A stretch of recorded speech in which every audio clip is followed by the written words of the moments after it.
Bien, pues muy buenos días.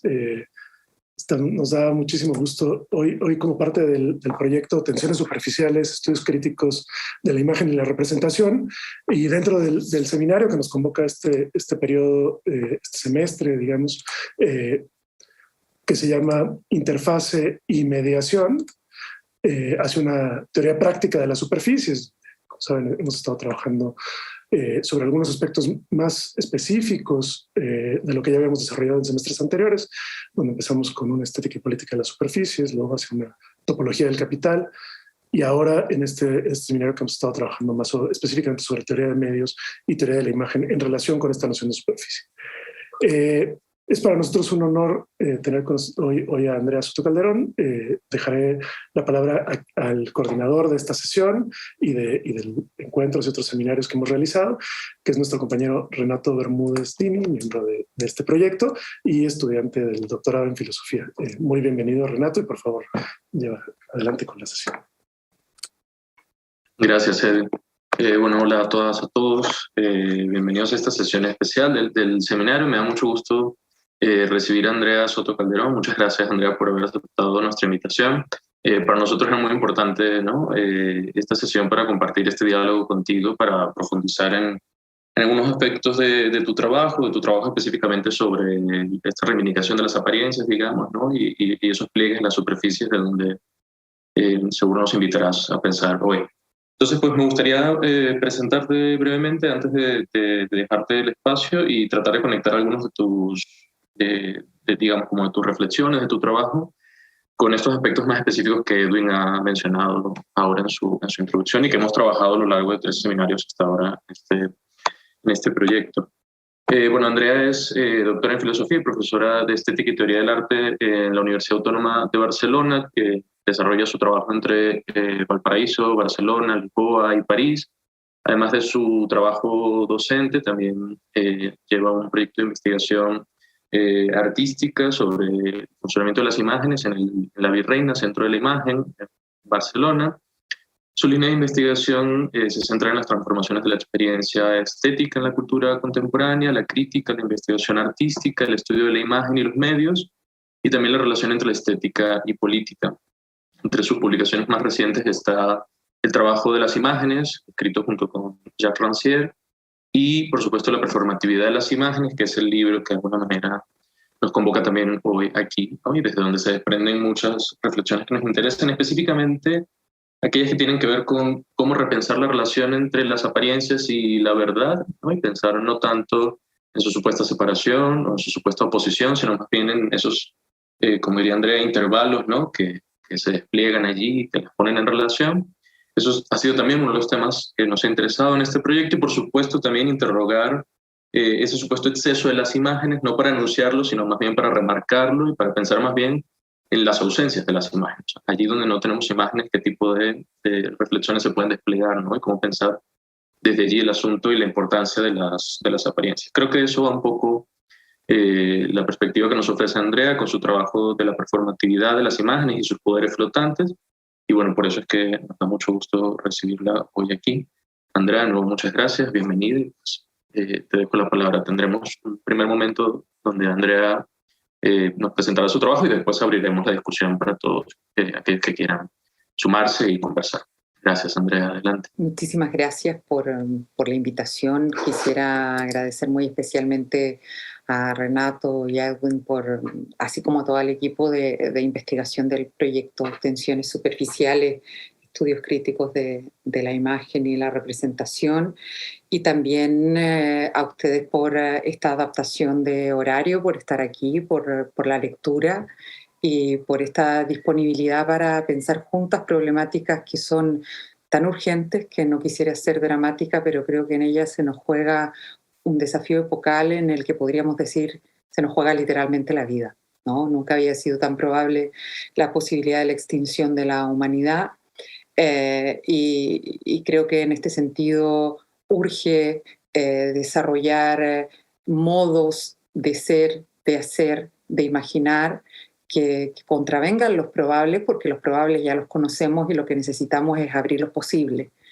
Entonces, Digo esto porque hay como mi pensamiento está muy anclado, en mis reflexiones, mi investigación, mis preguntas más bien, más que un pensamiento desarrollado, son inquietudes o debates que me interesa agitar y tiene que ver porque con aquello que ya decía Adorno y Horkheimer parece que hemos perdido, el pensamiento ha perdido su fuerza crítica y su fuerza crítica para mí no pasa por una fuerza denunciativa o esta suerte de obsesión que hay con los procesos de visibilización, como que visibilizar produjera en sí mismo agencia, sino qué hacemos con aquello que hemos visto o qué hacemos con aquello que no podemos ver.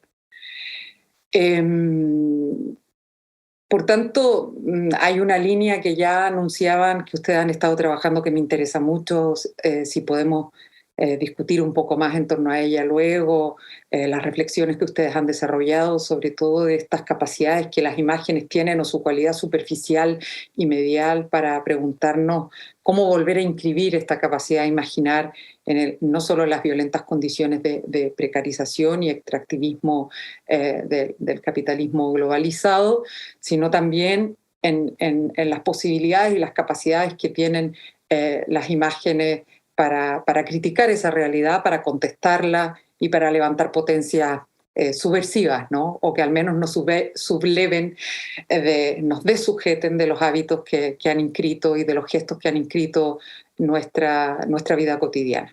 Esa inscripción económica en el sentido amplio de la palabra, no solo del intercambio monetario, sino de la disposición de la vida.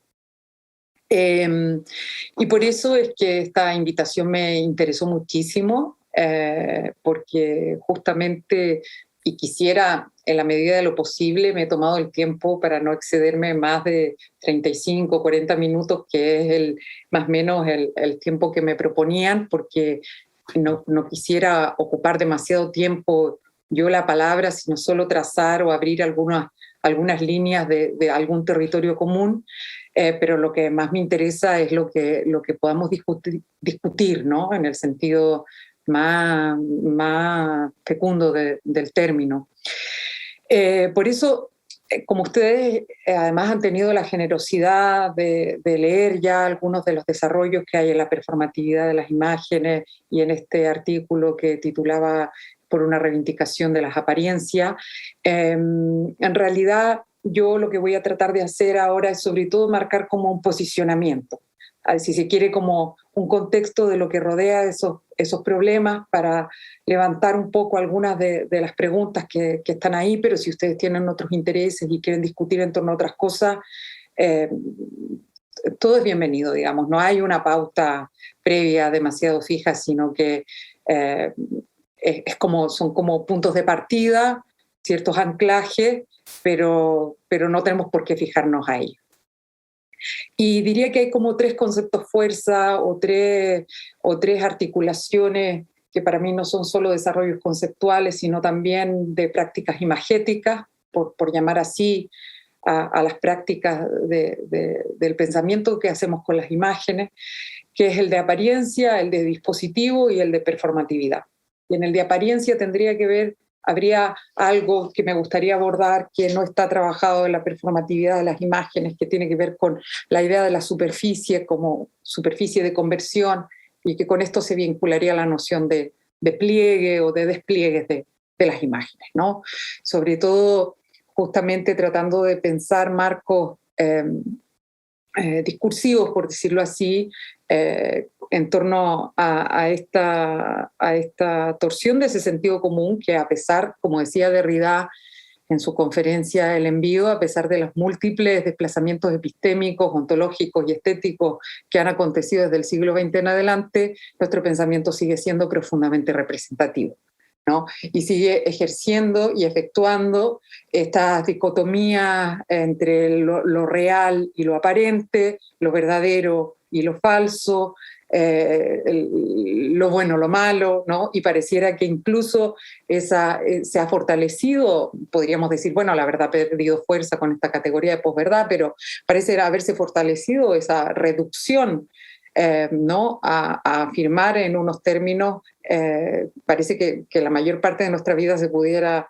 expresar en un like o dislike, ¿no? en las redes sociales, como que hubiera una realidad binaria a la que sujetarse. Lo digo esto sin demasiado rigor, luego podemos detenernos solo abriendo algunos horizontes.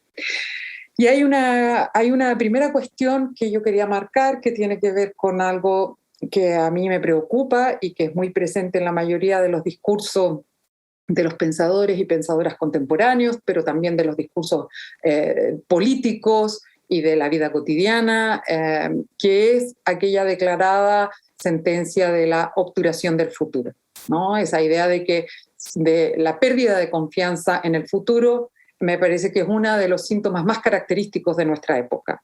La idea de que el futuro puede ser mejor o puede ser un lugar donde imaginar un mayor bienestar o que trae nuevas posibilidades parece hoy insostenible. De hecho, esta suerte de sintagma o frase que ha popularizado Mark Fisher, pero que en realidad era de Jameson y la había recuperado Zizek, que es esa sensación de aplastante finitud, ¿no? Y agotamiento, como ha trabajado también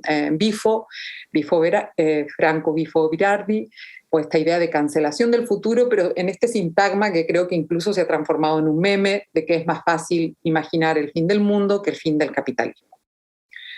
Y a mí me parece un sintagma y una imagen muy potente, que de hecho, si ustedes han visto esta película mainstream de No mires hacia arriba, se vuelve a afirmar esta idea, ¿no? De que, de hecho, creo que, no sé, pero la mayoría de las personas que estamos conectadas hoy aquí, si nos dicen, oye, ¿te imaginas que en un año cae un meteorito y extermina, no sé si el planeta, pero a la humanidad? Yo al menos sí, me lo imagino como algo posible y probable incluso. Y si me dice, Andrea, ¿te imaginas que en un año se va a acabar el capitalismo? No me lo imagino. O sea, quiero decir, esta intuición que es como muy... me parece interesante trabajar desde ahí, ¿no? ¿Qué es lo que pasa? ¿Qué es lo que circula en el sentido común, ¿no? ¿Cuál es el régimen de creencia que se ha sentado con tanta potencia que es como un muro que parece que no se puede fisurar? Y yo creo que los distintos discursos de esta cancelación del futuro, de esta obturación del futuro, o al menos de no poder imaginar el futuro como un lugar mejor, sino solamente como distopía, ¿no? Incluso la ciencia ficción, que bueno, podríamos decir, a lo mejor la mayoría de las veces ha tenido cierta tendencia más distópica que utópica, parece contribuir a ella, pero también es muy interesante cómo las imágenes mainstream insisten en esto y además en otra paradoja muy interesante que es que el capitalismo nos va a salvar, ¿no? de ese fin del mundo, que generará alguna estrategia de la índole que sea y que más o menos se supone que nos va a salvar. Bueno, no quiero detenerme demasiado en esto, solamente me interesa mucho esa batalla ideológica casi que hay en el campo de la imaginación, por eso creo que el territorio de la imaginación es un espacio más que nunca político, político en el sentido amplio del término, de donde se pueden imaginar las comunidades y la vida en común y donde se pueden prefigurar otras formas de vida en común. Pero sobre todo también me interesaba en otra dimensión, que era algo que Renato había señalado en la presentación, que tiene que ver con esta idea de un asfixiante exceso que crece en idéntica proporción deflacionaria de la diferencia, ¿no? Que es, por una parte, un exceso en donde el tiempo social disponible para producir otras formas de vida es prácticamente inexistente, bajo esta fórmula de que no tenemos tiempo, y la idea de que tenemos un exceso de imágenes y que lo que hay que hacer es una especie de ayuno de imágenes, ¿no? Reciclar imágenes como si eso no fuera a ser más imágenes, ¿no? Pero uno escucha muchas de estas cuestiones y como que el problema es el exceso de imágenes. Y yo lo digo y no intenta ser un postulado provocador, que no tenemos un exceso de imágenes, en realidad lo que tenemos es un exceso de las mismas imágenes, pero una gran escasez de imaginario, y que tiene que ver también con esta escasez, diríamos, de esa fuerza imaginativa, de esa capacidad imaginativa, no como aquella que adelanta y prefigura lo que será la realidad, sino como el lugar en donde la realidad se hace, se constituye. La imaginación, para mí, en ese sentido, no tiene ese lugar que había ocupado la imaginación formal habitualmente, sobre todo dentro del discurso del pensamiento filosófico, como aquel lugar en donde se proyecta, separado de la realidad, sino, como diría Castoriadis, un lugar en donde hacer ser. Eso es para mí el posicionamiento de la imaginación material que trabaja y que desarrolla en la clausura, no en el cierre, que es diferente. En la clausura, a partir de lo que hay, a partir de lo que tenemos, desarrolla sus aperturas. Entonces, me interesa por una parte cuál es el tejido de experiencia sensible que está articulando este régimen de creencia de que no hay alternativa, no solo de que no hay alternativa al capitalismo, como decía Margaret Thatcher, sino de que no hay alternativa a las formas de vida, a las formas de existencia y a las formas de organización cotidiana que tenemos, y cómo alterar entonces nuestros modos de percepción, de emoción, no en el sentido de sentimentalismo, sino de, diríamos, de emoción en el sentido, si se quiere, spinociano, y cómo activar nuestras fuerzas imaginativas. Para mí tiene que ver como con ese compromiso, con ese posicionamiento, y que creo que por muchas veces se ha denostado ese potencial, la fuerza y la capacidad que tienen las imágenes en ese lugar estructurante para configurar otras formas de realidad. Y aquí hay otra línea que me interesa mucho y que tiene que ver, que ya me empiezo a encaminar, ¿no?, con esta noción de superficie, entenderla como modo de conversión, y es que muchas veces, como refería antes, la crítica se ha hecho en términos de denuncia. De hecho, la mayoría de los diversos diagnósticos críticos en torno a las imágenes tiene que ver con la complicidad que las imágenes tienen con las crisis de atención en las sociedades contemporáneas, ya sea en su forma de multitasking, de zapping, la intolerancia al aburrimiento o todo lo que se ha denominado como distracción crónica, y se señala que la responsabilidad de las imágenes, bueno, que las imágenes son cómplices de este empobrecimiento sensible, ¿no? Y frente a estos discursos, a estos distintos discursos que insisten en declarar a las imágenes no aptas para criticar la realidad, a mí el posicionamiento que me ha intentado, bueno, en el que he intentado posicionarme es proponer esta línea digresiva acerca de esas abundantes sospechas que pesan sobre las imágenes. Y como decíamos con María Ruido justamente una vez, es que parece que hemos desconfiado tanto de las imágenes que nos hemos olvidado de explorar sus potencias, sus fuerzas críticas y comprender su funcionamiento, ¿no? Comprender cuáles son esas posibilidades, sus modos de hacer, y por eso es que a mí me ha interesado tanto la noción de trabajo de las imágenes, que hoy en principio no desarrollaré, pero que para mí tiene un lugar bastante estructurante y que requiere volver a cuestionar la noción misma de trabajo, porque cuando se toca con el trabajo de lo sensible, evidentemente la misma noción de trabajo se tiene que desplazar y reubicar en otros términos. Entonces, sin duda, las imágenes pueden informar, entretener, alienar, es lo que suelen hacer en los usos hegemónicos, pero también pueden organizar, también pueden abrir un campo que permite disputar el terreno de lo sensible y abrir otras economías de deseo. Por eso, para mí, la cuestión no es tanto lo que nos engaña, sino lo que nos seduce. Y en esto yo creo que en realidad las formas hegemónicas sí que han ganado mucho campo, diríamos, de hegemonía, como diría Gramsci, porque hay algo, sobre todo de cierto pensamiento político y político de izquierdas, que se ha centrado tanto en el moralismo de la denuncia, como si ser consciente, como si la transformación viniera por tomar conciencia de una situación. Y de ahí lo que se atribuye a las imágenes es como que las imágenes no tienen que taparnos aquello que no vemos, porque el problema pareciera ser con aquello que no vemos, que no sabemos y que desconocemos. Y en esto Rancière me parece que dice algo que a mí me parece brillante cuando dice: nadie mejor que las personas que están en condiciones de opresión conocen las situaciones que les oprimen.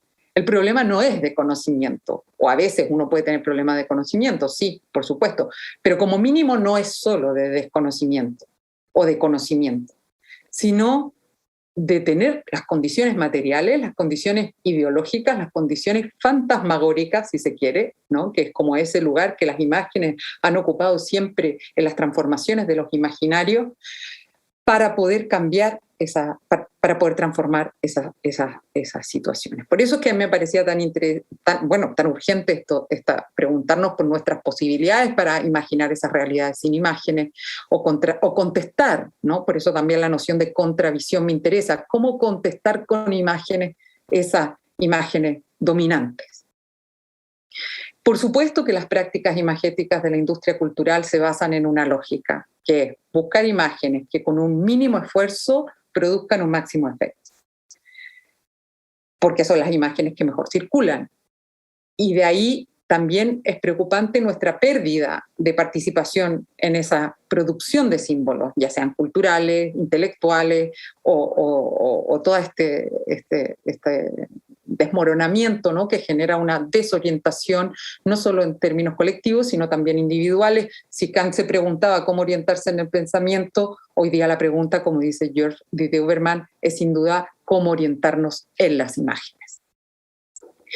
Y para liberar esos procesos de cura, por decirlo así, no me voy a centrar tanto ahora en la noción de dispositivo, porque creo que a lo mejor es la que se deja ver con algunos ejemplos y eso de manera más evidente, pero bueno, luego podemos volver sobre ella. Me quería centrar un poco más en la noción de performatividad y de superficie, y luego, si acaso, en la idea misma del dispositivo. Y de qué querría decir también dejar de ver las imágenes en términos de entidades y empezar a verlas como dispositivos de visibilidad. La noción de performatividad, que como saben, y si no tenemos por qué saberlo, quiero decir, pero en general que ha habido una recepción sobre todo desde los estudios literarios y luego ciertas recuperaciones sobre todo de las teorías de género, y que tiene inevitables asociaciones con la teoría de la acción y con su remisión a los enunciados performativos, que son esos enunciados que no se sujetan al referente, sino que intentan ser autorreferenciales, ¿no? Sino justamente hacen aquello que enuncian. Mi interés de llevar el concepto de performatividad a la noción de imagen, ¿no? Que exige transponer varios principios de la noción misma de performatividad como ha sido utilizada, sobre todo se relaciona con los procesos formativos. Y por eso hoy día, que es algo a lo mejor lo que en ese libro no pude desarrollar porque no tenía en ese momento, no sé, ese desarrollo era como una intuición que requería otra madurez, ¿no? Y hay algo de los procesos formativos, de los modos de funcionamiento, de las operatividades y de las maneras de hacer, que creo que hay algo ahí que se juega para abrir eso, o para explorar o para transitar esos márgenes de indeterminación que las imágenes tienen. Y diría que precisamente la noción de performatividad relacionada con las imágenes surge para mí, por una parte, en un intento de desplazar esta pregunta de qué son las imágenes hacia qué hacen, pero sobre todo en ese sentido de qué implica dar forma o qué es lo que se juega en la forma, ¿no? Y ahí se acerca mucho con la idea de la superficie, ¿no? No solo aquello que recuperaba Nietzsche, que decían los griegos, ¿no? Que eran profundos porque eran superficiales, puesto que decía Valery de que lo más profundo que tenemos es la piel, sino justamente porque la forma y el contenido, la forma y la materia precisamente no están separadas, sino que siempre hay un vínculo y cada materialidad exige su proceso formativo, se da forma a sí mismo de un modo singular. Entonces, pienso que precisamente entender que la forma no es anterior a su devenir, no es anterior a su trayecto, no es anterior al proceso, cómo tomarse el proceso de modo muy serio y también el hacer, que no tiene que ver con la acción, ¿no? No es una acción que está calculando y que puede predecir sus efectos, sino que es un hacer que de alguna manera tiene que ver con una organicidad que justamente no es calculable. Diría que el pensamiento, sobre todo de la digitalización de la vida, es el pensamiento de la calculabilidad, ¿no? Que ya Wilhelm Flusser lo anticipaba de manera brillante en los años 80 e incluso antes, ¿no? Esta dimensión de cuál era la transformación existencial incluso que estaba ocurriendo con esa transformación.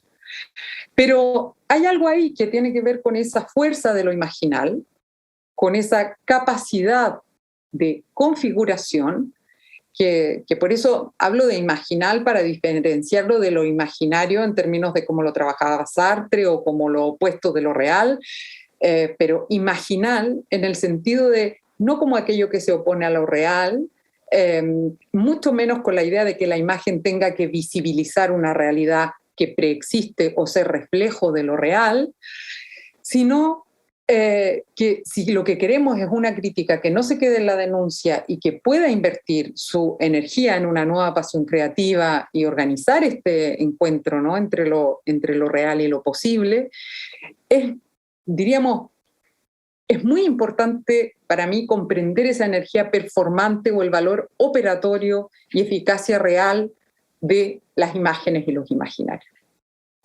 Y cuando digo lo de diríamos, que la imaginación articula sus modos de trazar, de desear, de afectar y de habitar la realidad, y que es un hacer que es inventivo, tiene que ver precisamente con ese trabajo de las interferencias, de los restos, de los intervalos al que aludía antes también Renato en su presentación, con ese, no como la imagen como algo existente, sino que instituye su ser ahí, por decirlo, no existencialmente ni heideggerianamente, sino su hacer ser, pero como en un sentido, diríamos, muy, muy material. Material no en el sentido de lo concreto, sino de ese materialismo por inventar, como ha dicho Catherine Malabou, que luego puedo, más adelante, si llegamos a eso, puedo hacer un desarrollo más acabado en torno a eso. Entonces, en ese sentido, para mí las imágenes tienen que ver con esos umbrales de variación, pero sobre todo, diría, no tienen que estar comprometidas ni sujetas a lo que representan, ni rendir cuentas sobre lo que se considera lo real, sino comprometidas con los tejidos de lo real que ellas son capaces de construir. Pero en ese sentido también hay algo que requiere poner en cuestión la intencionalidad del sujeto, ¿no? O como mínimo acoger, desarrollar metodologías para pensar cómo crece lo múltiple, cómo podemos contestar esas ficciones hegemónicas en un trabajo de resistencias, y esas resistencias a veces son mínimas. Yo creo mucho en la potencia de lo micrológico, porque como decía Michel Foucault, la disciplina es una anatomía del detalle, y yo supongo que hay algo de eso que se anuda en esos detalles, que cuando se puede soltar, cuando hay una soltura, ¿no? Hay algo que se puede soltar, puede advenir otra dimensión. Pero esta cuestión autopoética, diríamos, de esa capacidad formativa que toda imagen tiene, es la que yo pienso que hay algo de eso que se da en la superficie. Y por supuesto, no toda imagen tiene el mismo potencial performativo. Hay imágenes que tienen que está muy, muy reducida, así como tiene muy, muy poco margen de indeterminación, y es razonable que así sea. Una imagen de un semáforo tiene que estar lo más cerrada en sus sentidos posible, ¿no? Yo necesito saber si el rojo significa que tengo que parar o que tengo que pasar.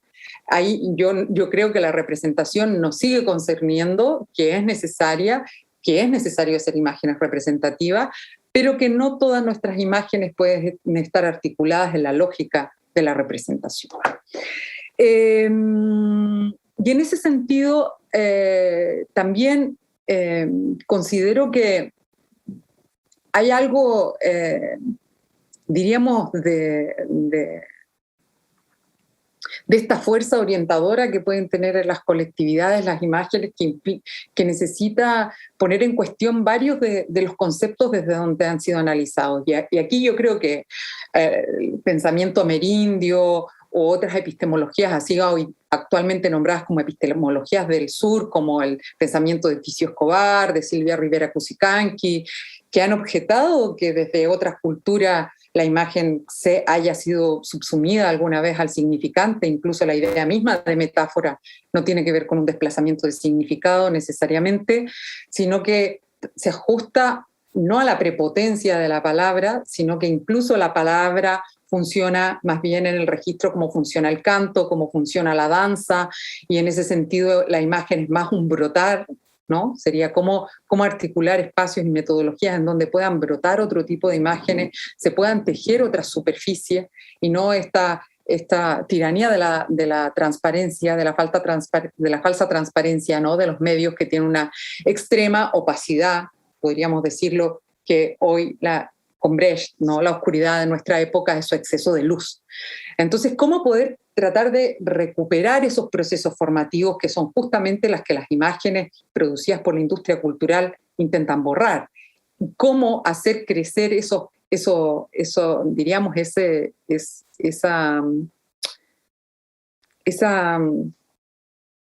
restos que se quedan en el pliegue, incluso en las envolturas, porque las apariencias no son la envoltura de las cosas en el sentido más banal, sino la envoltura lo que le da su posibilidad y su consistencia, como decía ya Louis Deot, ¿no? Que todo aparecer requiere su cosmética, y su cosmética, su aparatización, que es su aparataje técnico, y que su diafenomenología, como diría Emanuel Aloa, ¿no? Como todo aparecer requiere un medio, y esos medios estructuran esas formas de aparecer. Por tanto, ¿cómo repensar esa configuración de lo real, esa configuración de los aparatos a través de su articulación superficial?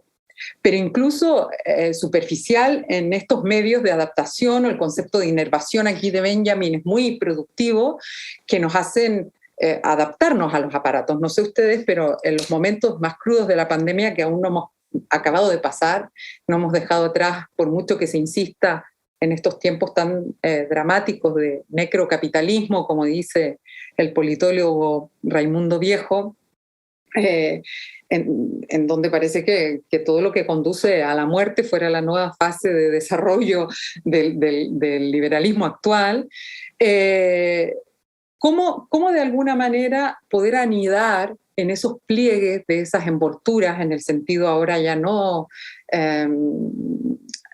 ¿cómo decirlo?, liviano, no sé qué es vaciado del término, sino envoltura en el sentido fuerte, aquello que le da su consistencia a un modo de aparecer?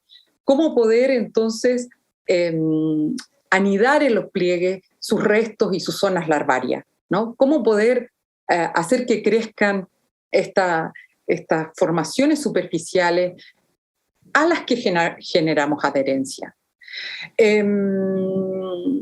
Y por eso creo que atender a cómo se constituye las superficies de contacto, ya que hay una dimensión háptica incluso de las imágenes que nos queda por explorar, que también fue abierta por Benjamin, pero que parece que ha quedado suspendida por largo tiempo.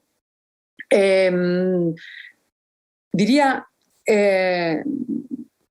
si seguimos pensando y si seguimos comparando las modalidades de atención, incluso que solicitan las imágenes actuales, con las concepciones de atención del siglo XVIII, que a veces incluso en estas críticas de la atención parece que no hubiéramos leído a Jonathan Crary, ¿no? Con todas las alertas que nos hacía, como decir, haber cuidado cómo se formó la idealización. La atención surgió en un contexto muy específico de modos de producción, en donde se necesitaba aislar a los sujetos para que se fragmentaran del resto de la realidad y atendieran a una sola cosa. O sea, cuidado con las idealizaciones de la atención. Tal vez lo que interesa es justamente cómo desarrollar una atención dispersa, ¿no? Una atención en la dispersión, que es lo que solicitan las imágenes actuales, y que en realidad, en vez de hacer un llamado a la concentración como si todo modo de atención estuviera articulado por la forma de la lectura. No estamos siendo capaces de generar infraestructura, que el concepto de superficie con el de infraestructura y el de medialidad me parece muy importante para sostener situaciones de conflicto o para articular una crítica a esta contracción creativa y al debilitamiento de la fuerza imaginante. Y aquí Hartmut Rosa propone el concepto de resonancia, que últimamente me parece muy interesante, si bien tengo muchas reservas con el desarrollo que él formula. Me parece que es una noción como muy apropiada para pensar ciertos modos de atención a estos pliegues en los flujos, y para generar situaciones de apertura en las que puedan germinar relaciones inesperadas que interrumpan un poco, ¿no?, este ritmo frenético de las sociedades contemporáneas que parecen sociedades lisas, no porosas. Supongo que afortunadamente nunca he estado en México, que es como un gran pesar que tengo, pero tengo al menos el anhelo, la idea o las imaginaciones por los fragmentos que conozco de imágenes y de relatos, que hay una porosidad aún de formas de vida que resisten, que no se han dejado regular por esta máquina, ¿no?, arquitectónica de la modernidad, que es como una aplanadora que intenta devorarse todas las diferencias como son las así llamadas ciudades desarrolladas o modernas, que ni siquiera uno se puede chocar con la gente, ¿no?, porque están hechas como para circular sin interrupciones.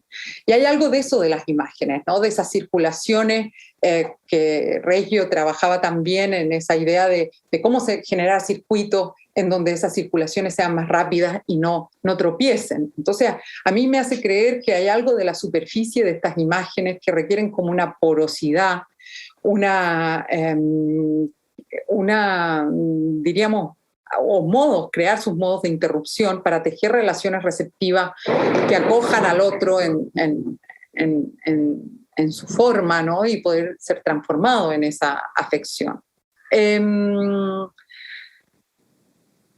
Y en este caso me parecía interesante también en este libro que tiene Rosa, que se llama así, Resonancia, que él comenta cómo el caso de los románticos inventaron una forma incluso de amar que se tradujo en nuevas formas sociales. O sea, como que me parece muy interesante cómo a través de las formas, ¿no? O sea, ¿cuál es el trabajo de las formas o cuál es la posibilidad de transformación que se da en las formas? No para un formalismo vacío, no, cuando decimos forma tiene que ver con una forma de vida, por eso a mí la remisión a cómo funciona incluso ciertos modos de organización y explicación de la biología me parece muy interesante. Cómo se forma un carácter, ¿no?, que requiere mucho tiempo, un carácter de una planta, un carácter de una nueva especie, y cómo en esa transformación de esa forma crece una nueva forma de vida. O sea, es en esta dimensión, en ese trabajo, en esa manera de inventar vínculos, de una invención que no es desde una intencionalidad, sino desde una inventiva relacional, creativa, que no parte de lo ex nihilo, sino de lo que hay, es donde creo que se puede activar otros lazos afectivos con lo que nos entorna, ampliar entonces nuestro gesto y nuestra memoria afectiva. Entonces, en ese sentido, la resonancia no consiste tanto en experimentar el propio eco que se devuelve amplificado por una superficie que lo contiene. Al contrario, la resonancia, hay una superficie de conversión en la que siempre se aporta algo nuevo. Hay una transformación en el trayecto, ¿no? Y si bien el argumento de Rosa se construye sobre la hipótesis de que las formas actuales del capitalismo ha acontecido como un enmudecimiento de los ejes de resonancia en un mundo que está marcado por las relaciones de indiferencia, como ese lugar de pérdida de la reciprocidad en las condiciones extractivas e individualistas, ¿no?, que se han intensificado, yo creo que eso es lo que el relato dominante insiste, ¿no? Porque no hay, como dice David Graeber, esa historia de la cooperación, donde están los relatos de toda esa organización que siempre está activa y de esas formas de vida que de facto están sucediendo, están siendo y se organizan para crecer en los márgenes. Entonces, ¿cómo esa vibración de los cuerpos estimula la vibración de otro, y creo que las superficies también funcionan así, funcionan por contacto, funcionan esas transformaciones, la superficie que tiene, por supuesto, comportamientos distintos, ¿no? Modos de existencia diferentes, así como la piel, por ejemplo, es un órgano de resonancia, o como respirar es una relación comunicativa con el mundo, ¿no? De hecho, hay una especialista en danza acá del País Vasco que se llama Isabel de Naverán, y que en una de sus reflexiones dice justamente como, da un ejemplo, dice como cuando entras o estás en una habitación y notas que el aire se pone más denso, ¿no? Que parece que hubiera entrado alguien más allí. O sea, todas esas capas, estamos siempre en esos ejes relacionales. ¿Cómo poder? Por eso a mí la noción de infraestructura me parece interesante, como una infraestructura que se está instituyendo, o pensar infraestructuralmente esas medialidades en donde cada cuerpo cuenta, cada gesto cuenta, y cada cosa tiene una materialidad interna, una temperatura, si se quiere, ¿no? Y podemos ser sensibles a ella o no. La cuestión es cómo, pero necesitamos sentir esa respiración compartida para sacudir la historia, para mover las formas de vida que nos vienen dadas, que llevamos puesta, y si queremos que pueda abrirse un tiempo que brota sin figura, como decía María Zambrano. Bueno, yo tenía aquí preparada un montón de cuestiones más, a lo mejor, que podemos desarrollar en el diálogo, pero quisiera mantener mi compromiso de no hablar más de 35 minutos, y lo dejaría hasta aquí, que creo que ya se han abierto muchas cosas y las podemos recuperar a la luz de los propios intereses y de las resonancias que para ustedes tengan más sentido. Muchas gracias por la escucha. Al contrario, Andrea, muchísimas gracias a ti. Bueno, creo que nos dejas pensando un montón de cosas que han sido muy importantes para nosotros hasta ahora en este seminario y en el proyecto en general, y yo tengo un montón de notas que quisiera también compartir, pero tampoco quiero acaparar la palabra. Entonces, más bien, me gustaría, mientras el resto de los compañeros se anima a sumarse a la conversación, bien sea por el chat, o creo que aún mejor tomando directamente la palabra para comenzar contigo. Mientras eso ocurre, yo más bien quisiera solo apuntar un par de cosas, ¿no? Como tratar de rescatar algunos aspectos de tu intervención. Un poco quizá como para remarcar aspectos que se anudan, ¿no? En el asunto de como estos tres conceptos, ¿no? Con los que empezabas tu reflexión a propósito de la práctica imaginante, ¿no? De la apariencia y el dispositivo, que si bien, como dices, no lo abordaste tanto, creo que apareció allí también cuando hablabas del asunto de la aparatización, y por supuesto el asunto de lo performativo, ¿no? Y de la superficie. En primer lugar, lo que yo quería era comentar justo el asunto de eso, que en tu trabajo aparece como superficial en un sentido otro, ¿no? En un sentido que no es precisamente el habitual, ¿no? Que a nosotros nos ha interesado también sostener en la medida en que hemos entendido por superficie aquí, no tanto como una suerte de capa, ¿no? Que encubre una supuesta profundidad, ¿no? Que vendría a ser algo así como una verdad estructurante, ¿no? Del pensamiento, de la existencia, casi en un sentido metafísico, sino más bien la superficie justamente como un espacio de conversión, como dices tú, y en ese sentido de transformación, por supuesto, ¿no? Abierto, cambiante, lleno de fisuras en ese sentido también, ¿no?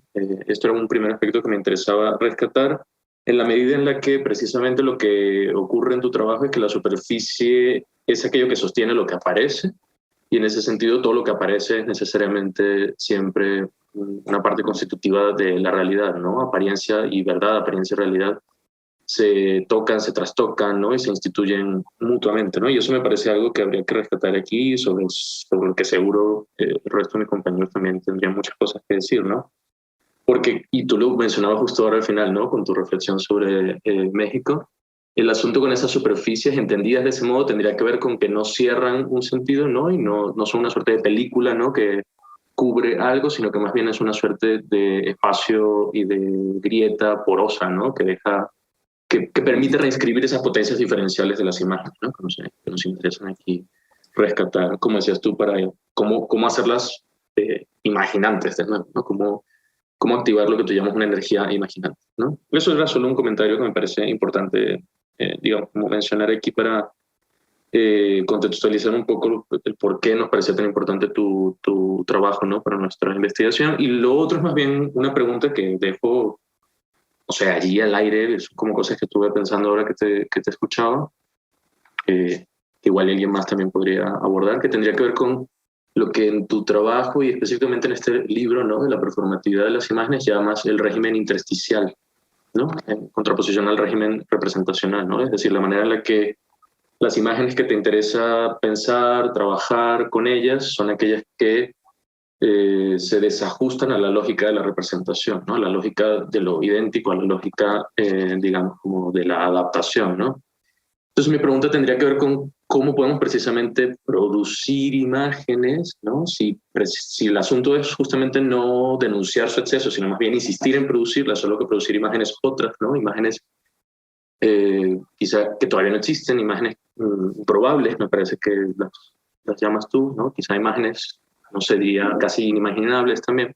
Si el asunto es ese, ¿no? No denunciarlas, sino más bien insistir en producirlas, la pregunta sería cómo producir esas imágenes que se desapañen de esa lógica representacional, ¿no? ¿Cómo se lleva a cabo ese ejercicio de una mirada sobre lo no idéntico, ¿no? Sobre la no adecuación, sobre esa fractura, ¿no? Entre la supuesta realidad y la imagen, ¿no? Entre la verdad y la apariencia. Pues dejaría esa pregunta allí como abierta y bueno, le recuerdo a todos los demás que por supuesto se pueden sumar a la conversación en cualquier momento. Mira, no sé si tengo abierto, ¿puedo compartir una imagen? Bueno, son varias imágenes en realidad, no es una, porque las imágenes nunca son una, entonces son siempre relacionales y no hay la imagen única, ¿no? Hay recortes decisivos, pero no hay imagen única. Y creo que nos puede ayudar a pensar en esta dimensión superficial a la que refieres y que justamente para quitarla de la idea de la piel, del pliegue, incluso de ciertas metáforas en las que nosotras a veces reincidimos y que me parece que es potente porque se ve su dimensión material también. A ver si...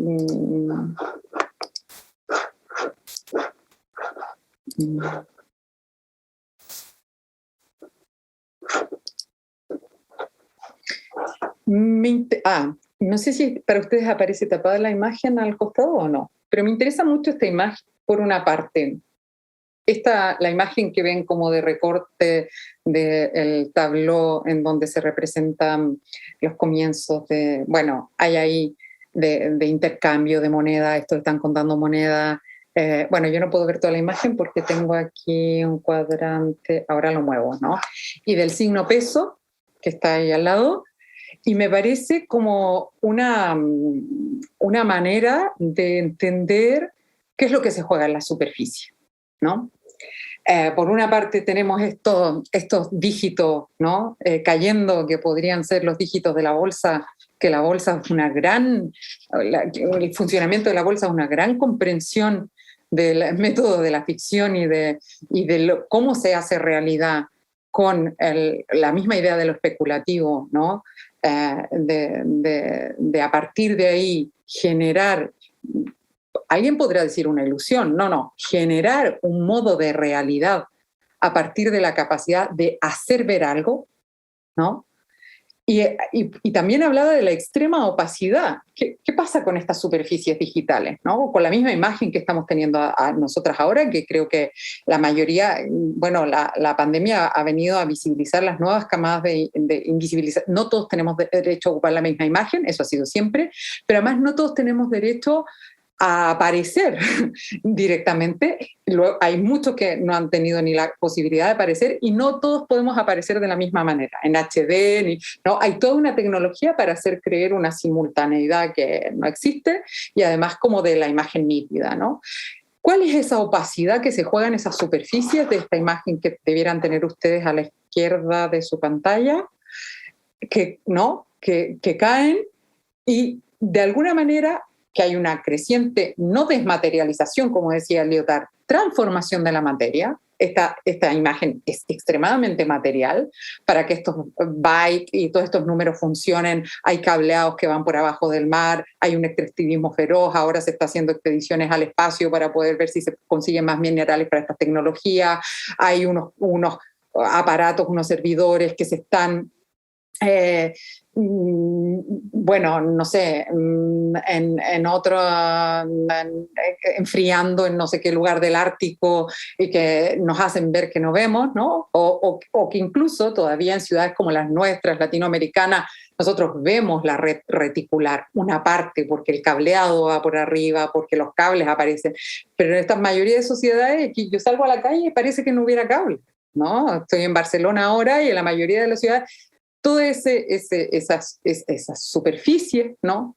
se invisibilizan y trazan nuevas superficialidades. Entonces, esta suerte de díptico, que, bueno, no es que dice demasiado, pero a mí creo que marca distintas texturas de la superficie y de funcionamientos superficiales y de cómo, ¿no? También por qué la cara del César estaba acuñada en la moneda, ¿no? O la superficie de la moneda tiene la misma superficie, el mismo tamaño casi, o la misma forma que la hostia sagrada, ¿no? ¿Qué se juega en esas formas superficiales? ¿Cuáles son los intercambios y las economías que se disponen y los modos de adaptación de la vida y la articulación? ¿No? Por eso me interesan tanto las articulaciones discordantes, por decirlo así, para glitchear, por decirlo así, estas imágenes, que es un concepto que se usa mucho, sobre todo la gente que trabaja con la idea del código abierto, ¿no? Aquí hay una artista, sobre todo, que es Jara Rocha, y bueno, un lugar, Hangar y Ana Manuel, justo el otro día estábamos teniendo esta imagen, cómo glitchear incluso las instituciones,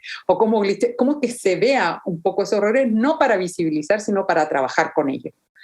Y sobre todo para introducir otras formas de despliegue, ¿no? Por eso yo creo que es tan importante entender lo crucial, la importancia fundamental que tienen las superficies, porque solo en esa valoración real de lo que una superficie hace, donde podemos trabajar con ella y poder trabajar otras formas de despliegue. Y en ese sentido, no hay que rechazar las formas, sino que hay que entender, como decía Gerard Graner, que el verdadero materialismo es la transformación de la forma.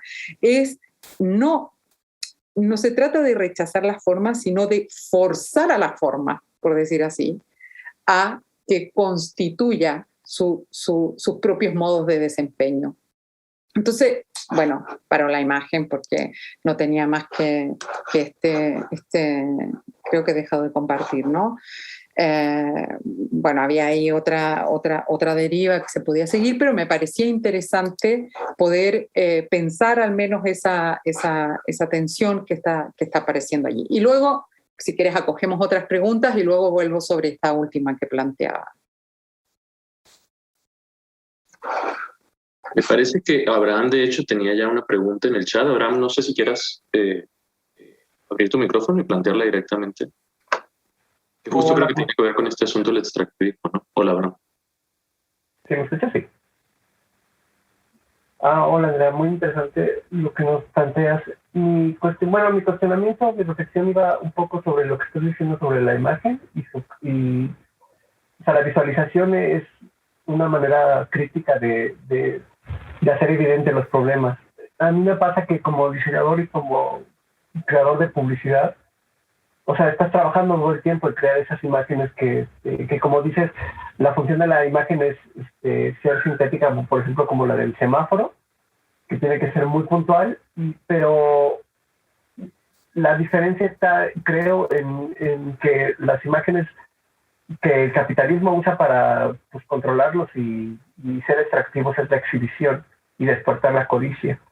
Y ese principio básico es como, lo relaciono un poco con el texto bíblico de creerás cuando veas.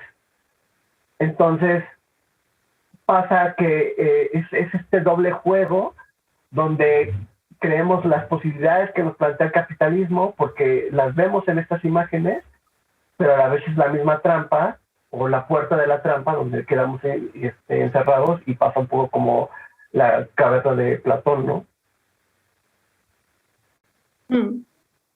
Sí, yo creo que a lo mejor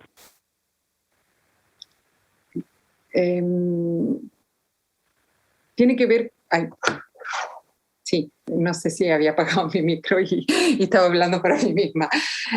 Muchas gracias, Abraham. Sí, yo creo que, mira, yo trabajo con sobre todo en el máster, con muchos estudiantes que son diseñadores. Claro, yo no hago imágenes en general. Bueno, desde que empecé a pensar más en serio, sobre todo con el libro de la performatividad, empecé a trabajarlo entre imágenes, a pensarlo, a hacer operaciones con las imágenes, porque me di cuenta que desde la filosofía, cuando hablamos de las imágenes, decimos un montón de cosas que luego la imagen no se sostienen. No, es como decir, no sé de qué imagen estás hablando, porque es un concepto el que tienes de imagen, porque dime eso dónde, cómo y cuándo, y en qué operación. Tú mucho hablar de las operaciones, pero sí, cómo se monta, ¿no? O cómo se monta que no sea por semejanza, por choque.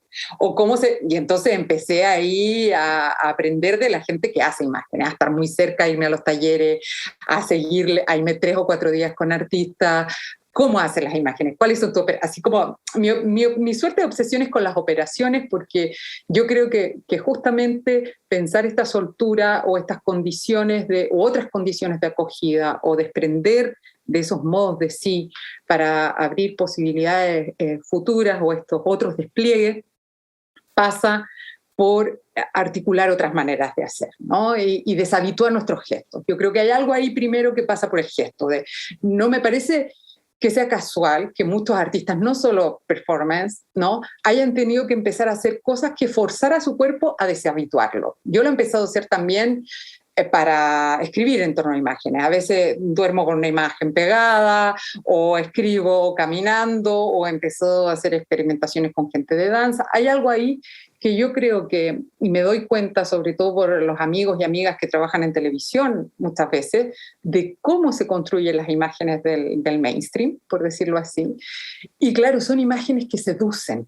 Es verdad que son sintéticas y tienen todo eso, pero hay como ese punto de la seducción. Y como que la mayoría de las veces he entendido que hacer imágenes contra imágenes, ¿no? Tiene que ser imágenes como o incomprensible o una cosa así insoportable, a lo noise en la imagen, ¿no? Entonces, no sé si lo estoy explicando bien, porque son intuiciones, cosas que estoy pensando en realidad. Entonces yo digo, ¿cómo hacer imágenes que desorienten, que fuercen un pensamiento, pero que seduzcan al mismo tiempo, ¿no? O sea, como hay algo ahí que pasa, que esas imágenes que solo están dirigidas a consumir y no a crear miradas, ¿no? Porque una imagen tiene esa potencia de crear un lugar desde donde verla y para verla. Serían imágenes que puedan abrir otras miradas y otros modos de ver. Y esas imágenes no solamente son imágenes del arte, en ese sentido yo creo, por ejemplo, en el movimiento, que yo no he estado en Chile, pero lo he ido siguiendo de cerca, ha sido muy importante el lugar que ha tenido la imagen para generar otro imaginario, de otros deseos posibles, de otras maneras de hacer pareja, de otras maneras de hacer familia, de otras maneras de hacer amistad, de otras maneras de hacer lo común, ¿no?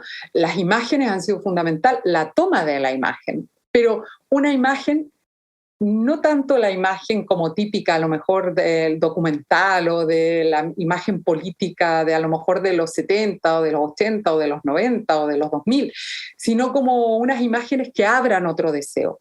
Yo creo que tiene que ver con una economía libidinal. Por eso me parece tan potente y tan el lugar, o sea, la fuerza que tiene, la capacidad que tiene en las manos la gente que hace imágenes, ¿no?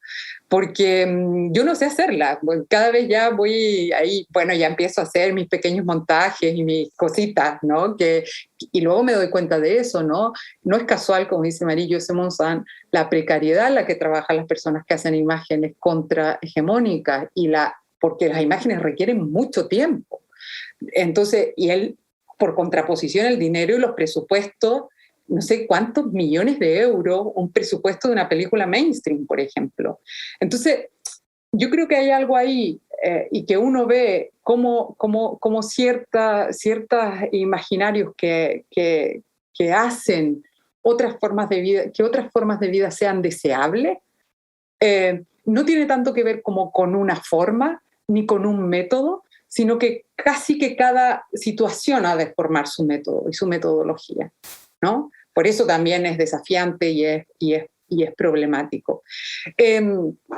Y pensaba incluso cómo algunas imágenes que requieran o que propongan, ¿no? como no sé si ustedes leyeron ese texto de Susan Sontag, que es antiguo, bueno, es de los 60, se llama Sobre la interpretación, y que ella en realidad está haciendo una crítica al arte precisamente, pero a mí me parece muy interesante lo que plantea y me gusta pensarlo con la imagen. Y dice que en vez de una hermenéutica, o sea, de una interpretación crítica del arte, necesitamos una erótica del arte.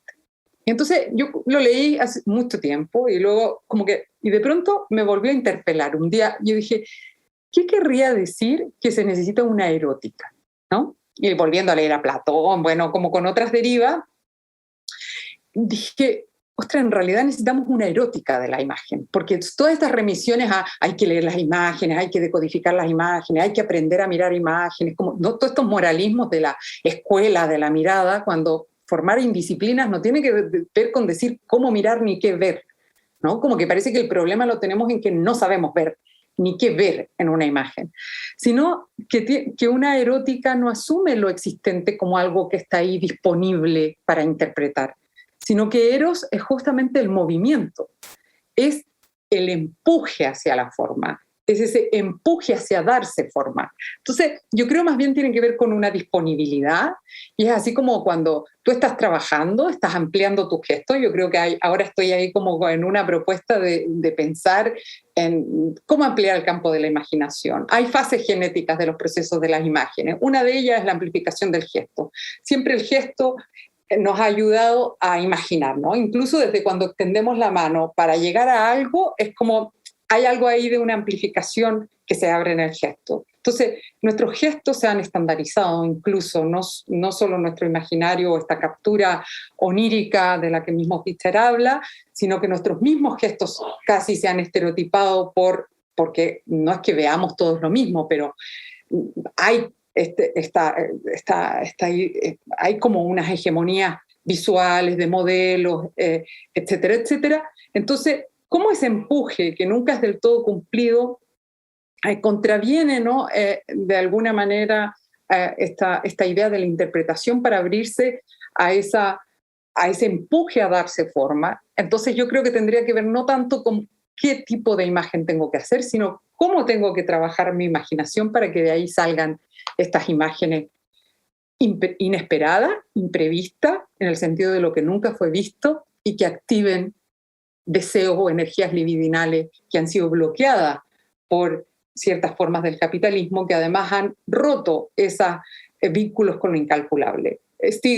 Bernard Stiegler decía que había épocas anteriores, de fases del capitalismo anterior, en que incluso la idea de la adherencia a un partido político o a creer en Dios, ¿no? Son incalculables, ¿no? Dios es un incalculable. Hay como de esa adherencia a pasiones incalculables que el racionalismo moderno ha intentado quitar y hacer una suerte de higiene espectral y de quitar todo lo que no es razonable, ¿no? Como la aniquilación de lo múltiple, la doctrina de lo uno, de lo verdadero, lo objetivo, lo que se puede contabilizar, si no todo lo otro es como mito o pseudo no sé qué cosa. Cómo en ese contacto con lo incalculable es donde crecen también esos imaginarios que son múltiples. Bueno, me he emocionado demasiado, pero con la idea del juego, ¿no? De cómo volver a jugar, o que parece que, claro, somos ahí como un eros desollado que hemos perdido esta capacidad, ¿no? de juego, de risa incluso. Las instituciones de la formación son súper serias, las instituciones del arte son súper serias. No, es como que, ¿cuál es nuestra capacidad para reírnos de nuestras formas incluso? Sandra decía, esta creación de imágenes que juegue con la economía libidinal sería lo de la profanación. Por eso me interesa tanto esa idea de profanación, porque no es ir a buscar la utopía en el más allá, que está tan allá que nunca llega, sino cómo. Además que la idea de profanación me encanta porque solo se profana aquello lo que se cree, ¿no? Si no, la profanación pierde sentido. Entonces, con esta idea de Deleuze también, de que siempre estamos y obramos en dispositivos, no estamos nunca fuera de los dispositivos, como renunciar a esa idea de pureza también. Hay una hibridez, ¿no? Una mezcla, una coimplicación. Sí, un Eros deprimido, Abraham, es una gran expresión. Yo decía desollado porque me lo imaginaba así muy dramático, así como ahí pobre, pero deprimido es como, sí, tiene más potencia porque tiene la posibilidad de recuperar su fuente de vida, ¿no? Que lo conecten con la vida. Entonces sí que para mí tiene que ver justamente con jugar con modos de profanar los dispositivos y hacer cosas para las que no están programados. Pero incluso nuestros dispositivos discursivos, nuestros dispositivos de enseñanza. Hablando de esto, yo decía, yo no voy a dejar de escribir académicamente si no escribo de otra manera. Entonces, ¿cómo pongo el cuerpo para escribir? ¿Qué tengo que hacer para escribir de otra manera? No, eso no te pasa sentado, no sé, frente al ordenador, sin experimentar con los modos de hacer. No puede ser una abstracción. Yo creo que hay algo ahí entre el vínculo entre el gesto, el cuerpo y la imagen que se ha intentado desvincular históricamente, que es crucial, ¿no? Y en esto el cristianismo a lo mejor es quien mejor lo ha sabido leer, como dice Marie-José Montsan, que justamente la hostia sagrada es cuerpo y es imagen, es espíritu, ¿no? Ahí hay algo de un conocimiento de esa economía y de cómo eso organiza la vida y que todo control de la imagen es un control del deseo que los padres de la Iglesia Católica aprendieron muy rápido.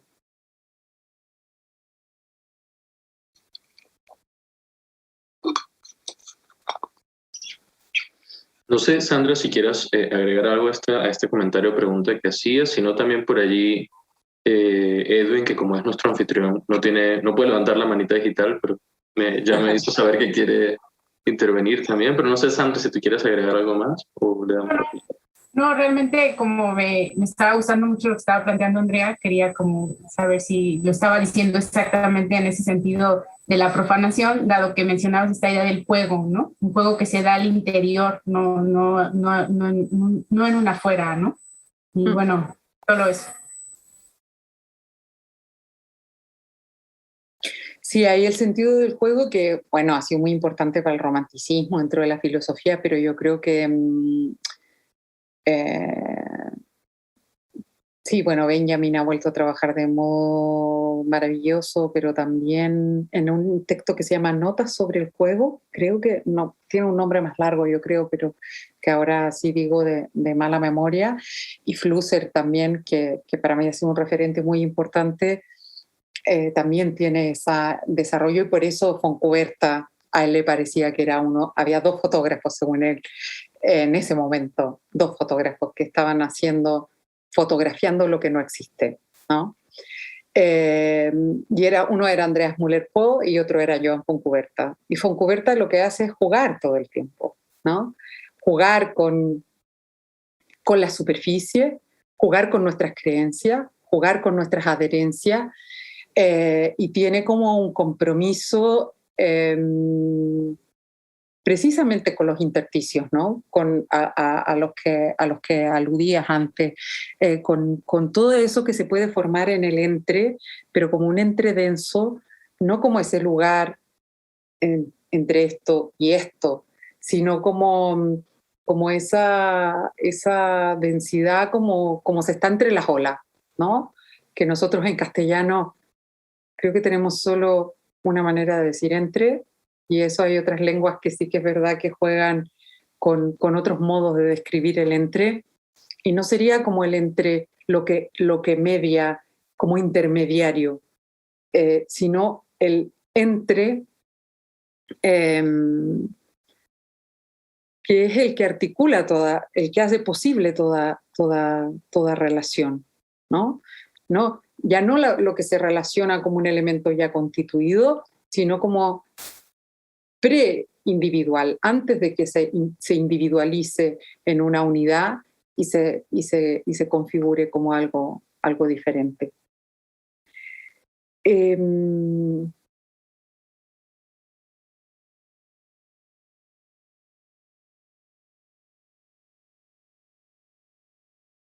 Pero ese juego y esa dimensión superficial, que a mí, sobre todo la reflexión de la superficie, en ese texto el artículo de Rancière, pero para mí viene de Simondon, de sus reflexiones en torno a lo individuante y a lo relacional y al lugar que tiene la superficie, ¿no?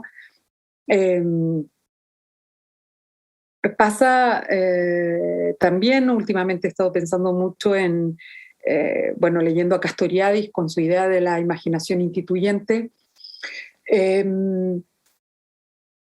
y cómo uno puede ver, ¿no?, que hay algo, cómo hacer que se toquen, ¿no? Un pensamiento superficial también abre la pregunta de cómo hacer que entren en contacto elementos que normalmente nunca se habrían encontrado. Que, por ejemplo, esto con el pensamiento, el lenguaje que posibilita las palabras y la escritura es mucho más complejo. Tiene como un marco y una sintaxis y una forma. A lo mejor la poesía permite encontrar así como superficies más inencontrables, pero las superficies de las imágenes, que además hay otro tema inmenso que tiene que ver con la técnica y con la materialidad misma de la imagen y sus condiciones de producción.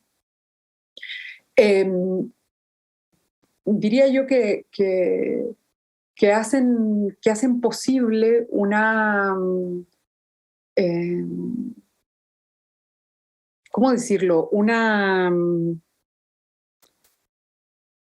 configuración. Yo creo que el concepto de configuración sigue siendo muy, muy, muy potente, que da una consistencia. Consistencia es la palabra que estaba buscando en mi cuerpo, que admite una consistencia específica. Y por eso decía que ese entre es más bien el de la tensión, el de la relación, el de la interrupción, y lo que nos queda también es como tratar de pensar qué tipo de relación es la interrupción. Porque no, la interrupción no solo entendía en términos de un corte, sino a veces de un pequeño desvío, para mí en lo mínimo es donde se juega la vida, ¿no?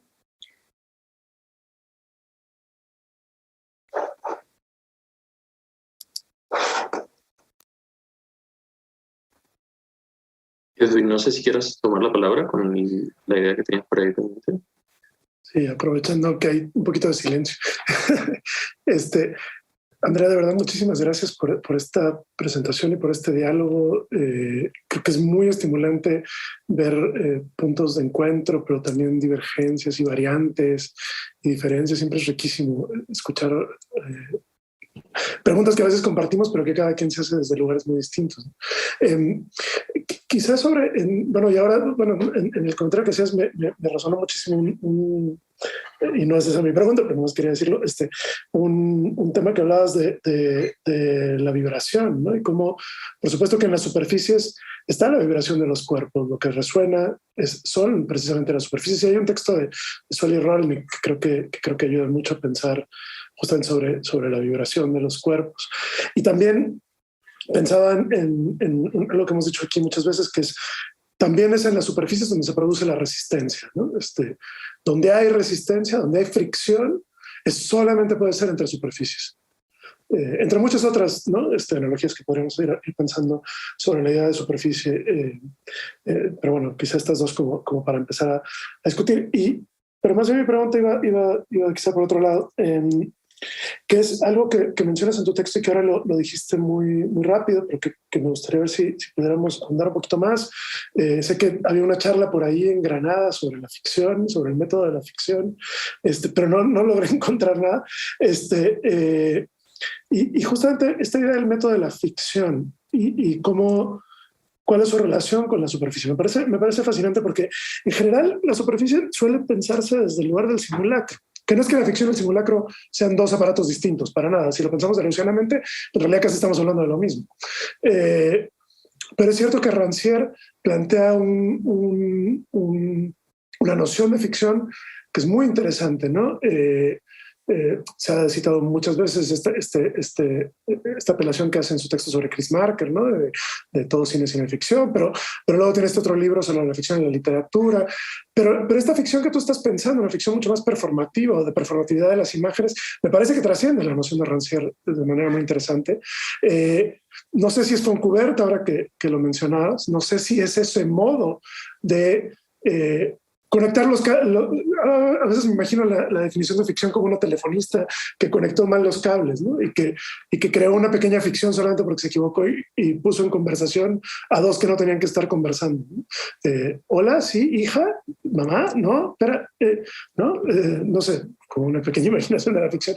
Hay un texto ahí que nosotros habíamos trabajado de Theo Reeves Evison, que es un académico inglés, un texto un poco raro que se llama Surface Fictions, precisamente, ficciones de la superficie, y que él habla un poco de los métodos miméticos de la naturaleza, pero luego también los modos miméticos en el arte, y luego a su vez lo acaba llevando en una cosa de los modos miméticos que tienen las empresas en el capitalismo financiero actual, donde generan estos caparazones, ¿no? Para ir moviendo el dinero de manera que se invisibilice, cómo eso va generando también las superficies de ocultamiento, ¿no? Muy interesante esa propuesta. Pero bueno, me preguntaba un poco sobre desde dónde estás tú pensando este lugar de la ficción como método de las superficies, que creo que ahí me parece muy interesante y coincido mucho con esa propuesta.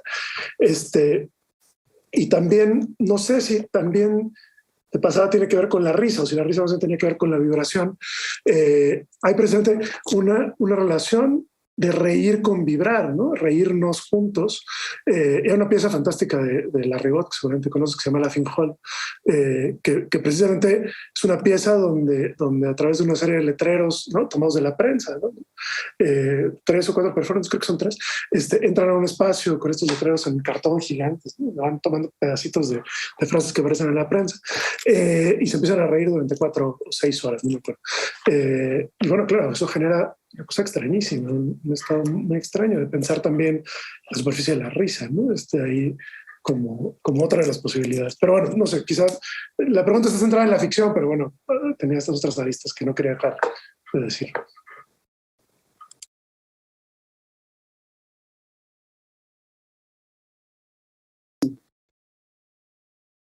Ahora sí me había silenciado. Sí, me interesa mucho lo que dice. De hecho, yo dediqué mis 2 años de estudio postdoctorales solo a esto, pero aún no puedo decir casi nada sobre ello, creo. Es como cuando se te abre una suerte de abismo muy maravilloso. Entonces, intentaré... Hay un desplazamiento interesante que a mí me parece que hace Rancière, que lo desubica, aunque claro, pensar el simulacro no con Baudrillard, sino con Deleuze, ya genera un movimiento interesante ahí también, ¿no? Porque Rancière él mismo se distancia y las críticas que hace, dice, bueno, si todo es simulacro, nada es simulacro, porque entonces ¿de qué se simula? ¿No? Que es muy interesante. Y cuando dialoga con Deleuze lo hace desde otros aspectos y no desde porque justamente en Deleuze el concepto de simulacro está operando de una manera diferente, ¿no? Pero sí hay un desplazamiento que Rancière introduce que para mí ha tenido rendimiento, y es como primero desubicarlo de todo ese borde, diríamos, del fingir, e intentar ubicarlo en el forjar, ¿no? O sea, ese desplazamiento del fingir al forjar, a mí me parece que tiene mucho rendimiento, ¿no? Y el forjar como el fictor, ¿no? El fictor que no llega, que va buscando justamente por percusión, ¿no? Dónde puede abrirse una grieta. Eso del fictor no lo dice Rancière, sino él se queda en este desplazamiento del fingir al forjar.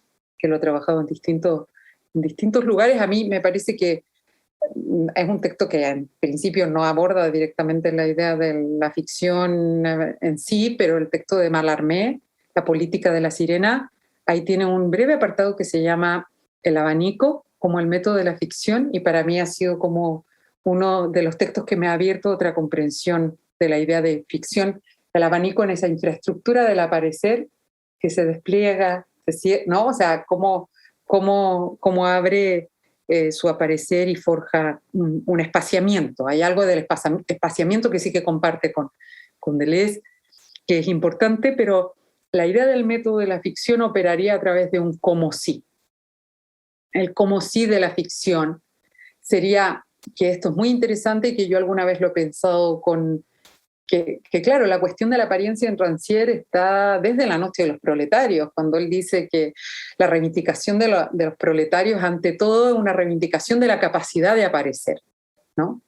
Y esa capacidad de aparecer se forja haciendo como si tuvieran la palabra que no tienen, haciendo como si dispusieran del tiempo que no tienen, haciendo como si, y va con el como si, que nunca lo tematiza propiamente, pero yo he visto que el como si es lo que permite articular una lógica distinta para la ficción, que hacer como si no es fingir, es abrir un espaciamiento. Cuando Rosa Parker, que tampoco Rancière lo analiza, se sienta en ese bus y hace como si ese asiento que está allí le perteneciera, abre un espacio que no existía y que es un desplazamiento corporal, ¿no? Es ocupar un lugar donde no se me espera, ¿no? Un lugar allí donde no se me espera. Y al mismo tiempo desubica la transformación y todo proceso de transformación que pase por el paso de la ignorancia al saber, del conocimiento al desconocimiento, sino por forjar un espacio de apariencia.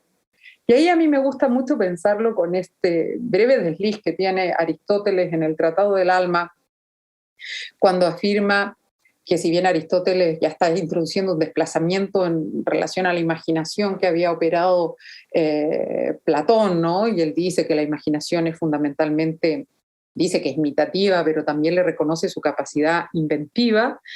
Pero hay un momento en que introduce una fantasía completamente diferente, ¿no? Que no es esa fantasía de reproductiva, sino que es esta frase tantas veces citada de Aristóteles cuando dice que el alma no piensa sin fantasma, ¿no? Y ahí hay una recuperación que hace Castoriadis en el libro Hecho y por hacer, donde tiene ese sintagma maravilloso, Castoriadis, que dice algo así como no es lo que existe lo que tiene necesidad de nosotros, sino lo que podría y debería existir. ¿No? Lo hecho y lo por hacer. Ese por hacer es el como sí, pero no el que debería o representativamente tiene que hacer otro, sino que es también lo que yo veo, ¿no? Cuando en los movimientos sociales que se han ido produciendo en Latinoamérica, sobre todo esos jóvenes, salen como si tuvieran la capacidad política que no tienen y se la dan en ese como si. Ese sería como el método de la ficción que estaría operando, que no es un simulacro en realidad. No tiene que ver propiamente con sí y no. Sí en el sentido deleuziano en un sentido, ¿no? Que no tiene bien con el fingir, no tiene que ver con una impostura, sino con el darse a sí mismo, autorizarse, como dicen los psicoanalistas, una capacidad que no se te supone, ¿no? Y que no sabes si tienes, que construye su eficacia en el hacer mismo, y por eso esa dimensión performativa justamente a la que haces alusión, ¿no? Que construye su eficacia. No solo en un supuesto, hay un supuesto que está operando, ¿no? Como ese, ¿cómo le llamaba Lyotard? Un archipiélago, pero bueno, como yo me acuerdo, mi abuela tenía campo, entonces hacíamos a veces, digamos, como queríamos atravesar a veces de un lado a otro un laguito y tirábamos unos palos, ¿no? Como una madera, y eso nos servía como de balsa, pero una vez que la usábamos la levantábamos para tirarla más adelante, y yo me imagino ese como si de esta ficción que instituye pero no sedimenta, ¿no? Que se hace performativamente, me remite a esa imagen. Pero esta fantasía que en este libro Castoriadis dice que ahí habría una imaginación que Aristóteles estaría abriendo, ¿no? Que es lo que él entiende como una imaginación radical. Y dice Castoriadis, ¿cómo comprender el no desarrollo de esa apertura tan importante? ¿No? ¿Por qué Aristóteles retrocede ante su propio desarrollo? De que el alma no piensa sin fantasma. Y obviamente, bueno, la reflexión que él va a hacer es porque desde que se intenta establecer, diríamos, esta idea del logos o de nous, ahí de esta razón, es una búsqueda de la verdad, y la verdad siempre se ha relacionado como con lo contrario, ¿no? De los sentidos y de la imaginación, pero este logos, ¿no? Que en ese momento, esta búsqueda de la verdad que concernía al logos, excluía en ese momento a la fantasía, a lo que parece, a lo que aparece, que es lo que más tarde recuperará Hannah Arendt justamente cuando hace toda esa recuperación de la apariencia, que a Rancière le viene de ahí en primera instancia, de que justamente el trabajo de la política tiene que ver con ese aparecer, y hace toda esa otra recuperación de la doxa o del doc à moi de Sócrates, ¿no? De que para él en realidad la verdad era lo que me parece, ¿no? O sea, como esa manera particular y singular de inscribirse en ella. Me he ido muy lejos, pero básicamente lo que quería decir es que me parece como muy interesante esa dimensión, por una parte superficial, fantasmagórica, ¿no? En el sentido, si se quiere, bueno, no es sorprendente que Marx, ¿no? Parta así, ¿no? O bueno, que tenga ese lugar tan fuerte de la fantasmagoría de lo ideológico y de sus superficies de inscripción. Y me parece muy, muy interesante esto que dices de la risa, de la vibración, del reírnos juntos. Pero ahora yo estaba tensionando esta cuestión del cómo sí con otro texto que acabo de leer, que creo que se llama François no me viene el nombre ahora, pero creo que se llama El arte como juego, el libro, que lo acaba de publicar la traducción en castellano en Cactus. Porque claro, él introduce otro desvío y se dice, no se trata de hacer del juego como sí, que Benjamin también lo trabaja así, ¿no? Un poco, el otro como sí no es el de Kant, es otro como sí, de hacer, bueno, otra vez de la creación en la repetición, o que es distinta de la idea de la creación en la destrucción, de la violencia creativa, que ha sido como la herencia cristiana de los ángeles exterminadores, sino de esa otra raíz de la creación que se da en lo que se repite, que lo que se repite siempre tiene un resto que excede, y entonces a partir de ahí genera sus otras superficies. Y él dice, no se trata tanto del como sí, sino de lo que se juega en el juego.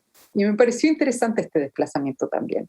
Entonces, porque le da como una dimensión aún más radical de que no es un fingir o hacemos como, sino hay algo que se nos va en ello, ¿no? Hay algo que nos estamos jugando en ese juego. Y esto me pareció como que venía a proponer una impronta, ¿no? Más, no sé, determinante, porque hay algo que se puede perder también en ese juego, ¿no? Y en esto los movimientos sociales y la vida misma y la organización de la vida por las imágenes nos lo demuestra. Entonces, pero así rápido y sin poder desarrollarlo demasiado, tendría que ver como con esta dimensión, diríamos, del método de la ficción, como aquel que tiene la capacidad de hacer como si, instaurar unas maneras de hacer, como si aquella realidad que estamos configurando tuviera las condiciones para su configuración, ¿no? Y en la misma, por eso esa dimensión performativa, y en su hacer constituye y articula sus modos de eficacia. Yo quería, aprovechando que Edwin introdujo este asunto del método de la ficción, solo como apuntar un detallito que quizá no ahondaría demasiado en él para no desviarnos, porque también tenemos otro par de preguntas por allí pendientes, pero quería como tratar de conectar ese asunto de la ficción y del como sí con un desplazamiento que tú introduces en tu libro, Andrea, de la imagen no como esquema, sino como escena. ¿no? Y pensar esa escena y esa matriz escenográfica, ¿no? Como esa superficie donde se pone en juego precisamente ese reclamo por la necesidad de aparecer, ¿no? Sobre todo ese aparecer de los que no tienen parte, de los que no tienen lugar, ¿no? Y como en ese aparecer de los que no tienen parte se pone en juego precisamente ese reparto de lo sensible, ¿no? Del que habla Rancière, ¿no? Pero bueno, creo que nos desviaríamos ahora un poquito si yo planteo No, pero sí, toda la... totalmente. Está en esa, sí. Que creo que el asunto de la escena como que valdría la pena tenerlo ahí presente, ¿no? Pero quería, Manu nos compartió por ahí un comentario, pero me parece que no puede activar su micrófono, entonces voy a leer en su lugar lo que nos compartió aquí. Dice, retomando el punto del plano mainstream, concretamente la imagen digital que articula el plano de inmanencia de Internet, ¿qué tan eficaz es su capacidad de resistencia, digamos, de construcción de heterotopías? ¿O se necesita algo más que imágenes? Pienso en los códigos de ciertos tipos de activismo. Está esa pregunta por ahí, y también creo que Laura, ¿no?, tiene la mano levantada. ¿Quieren responder la de Manu? Sí, yo creo que hay un breve texto que tiene Flusser que se llama Del funcionario, creo. Son como 4 paginitas y que creo que está muy desde otro lugar o a lo mejor relacionada con esto de la profanación y del juego, y dice cómo no ser funcionario de nuestros aparatos, ¿no? Como que la mayoría de nosotras somos funcionarios, no sé ustedes, pero yo de la mayoría de los aparatos, incluso del aparato universidad, del aparato Estado, de la mayoría de los aparatos en los que estoy inscrita, soy funcionaria. Tengo no explorado bastante poco los márgenes de indeterminación de ello. Y yo diría, pero así, Manu, o sea, casi más como por intuición que no de un desarrollo argumental muy hilado, pero diría que creo que por una parte las imágenes tienen creo que Ito Steyer ha trabajado bien esta dimensión, ¿no? De esta capacidad que podrían tener las imágenes incluso las imágenes pobres, ¿no? De resistencia, incluso en la imagen digital, sería la cuestión de pensar sus usos, tal vez, pero sí que yo creo que hay una potencia inmensa en la cuestión del código y de abrir los códigos, porque los códigos pero los códigos de la vida en general, ya no solo los de Internet y de la imagen, están extremadamente cerrados, ¿no? ¿Cómo abrir los códigos para que podamos participar de esa comunidad y de construir juntas el sentido? Y cómo abrir los códigos los códigos afectivos, los códigos de los imperativos, de los imperativos, como dice Sara Ahmed, ¿no? Por ejemplo, de la promesa de la felicidad, que es un dispositivo que nos regula de manera afectiva, o de la privatización del estrés, como dice Fichte, ¿no? O sea, cómo abrir los códigos creo que es como un desafío epocal en general, aquello que Ortega y Gasset decía, bueno, hace muchísimos años, de que el automóvil a él le parecía ya un código súper cerrado. Imagínense si estuviera ahora, cuando se hacía la pregunta por la técnica, vamos, alucinaría en colores, pero lo comparaba con lo que era el trabajo, ¿no? En un arado en la tierra, con la maquinaria, y todo ese vínculo de aún algo de ese aparataje se podía ver sus modos de funcionamiento y este cierre de los códigos. Yo sí que creo que ahí hay una potencia inmensa en la apertura y en el conocimiento de esta codificación. Sí. De hecho, Flusser mismo tiene un texto que se llama así, El mundo codificado, y este otro texto justamente del elogio a la superficialidad, ¿no? De las imágenes técnicas y el elogio a la superficialidad. Laura, sí. Andrea, me ha parecido muy interesante todo lo que nos has compartido el día de hoy. Me he sentido muy reflejada y también muy identificada. Y hay algo que me interesaría mucho saber desde tu perspectiva, que es parte también de mi propia investigación sobre el no futuro. Quizá lo puedes responder desde una perspectiva más personal, eso me daría también mucha curiosidad, pero siguiendo la idea de esta obturación o pérdida de confianza colectiva sobre el futuro, ¿a partir de cuándo empezamos a sentir este agotamiento o aplastamiento? ¿O hay algo en específico que tú consideras que detona esta posibilidad de no imaginar el mundo más allá de sus distopías? Sí, yo en esto sigo bastante a Fischer cuando plantea ese momento en que Margaret Thatcher dice no hay alternativa al capitalismo.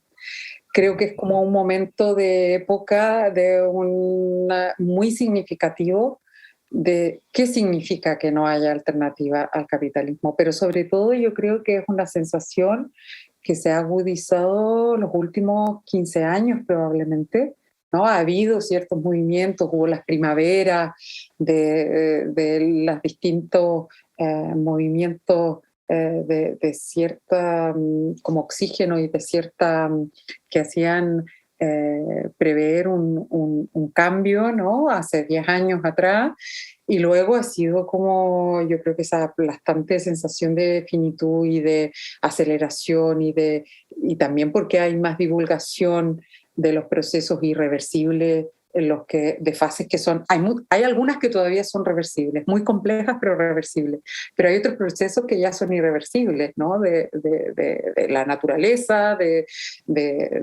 formas de vida, y hubo un momento en que parece que el momento de la pandemia, de este parón global, es como para muchos empezaron a fantasear con la idea de que porque los jabalíes podían bajar a la calle, la naturaleza, ¿no? El planeta respiraba, como que íbamos a aprender algo, esa idea de cómo vamos a aprender nuestra lección y vamos a cambiar.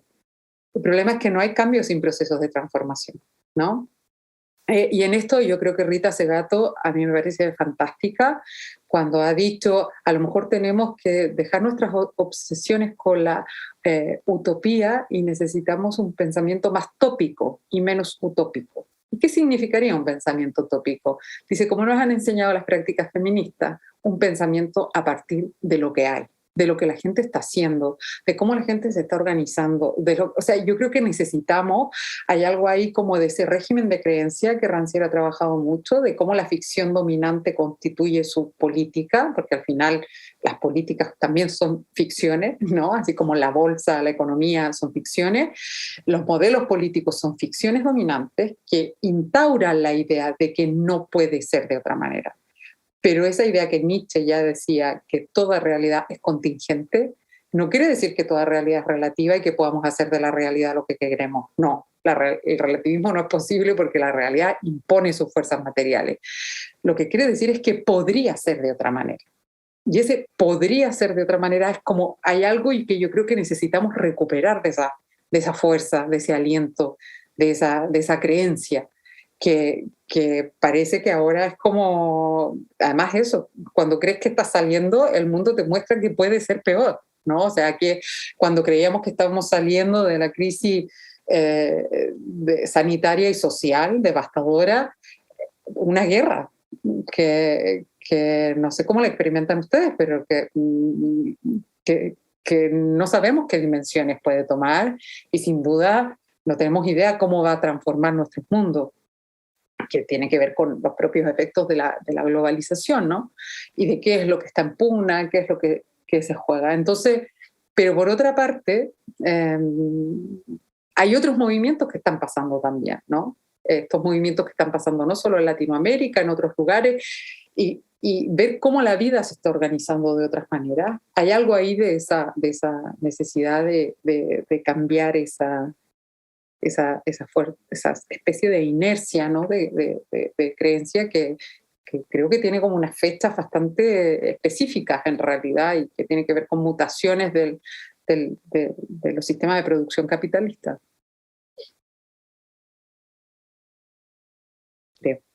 No sé, yo a veces digo, siempre lo digo, ¿no? Digo, puedo sonar demasiado optimista, pero como decía Gramsci, el pesimismo es para tiempos mejores. Así es que y verdaderamente creo que hay algo ahí de lo que mueve la fuerza de una creencia que es, bueno, que puede ser aplastante o levantar un mundo. Y es también esta búsqueda de tiempos mejores que nos ha llevado de alguna manera, como dice Bauman, a voltear hacia el pasado.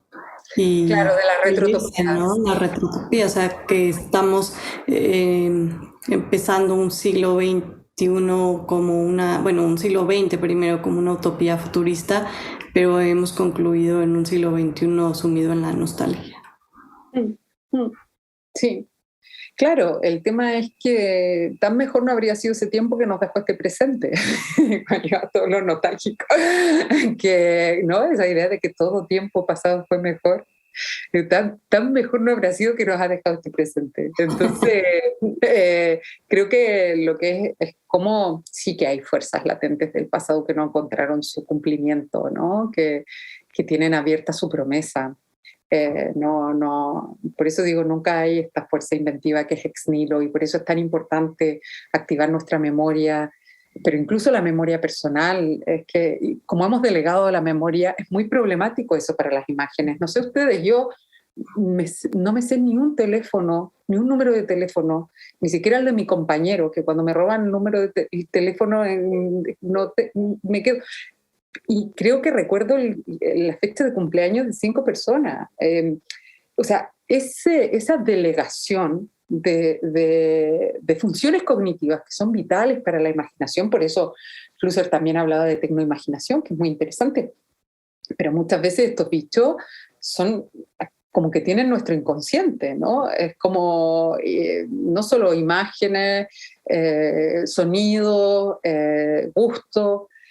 Y hay algo ahí que precisamente las imágenes resultan de un intercambio intenso de un sujeto, de procesos subjetivos con una situación. Es en ese intercambio intenso en donde se generan otras cosas, ¿no?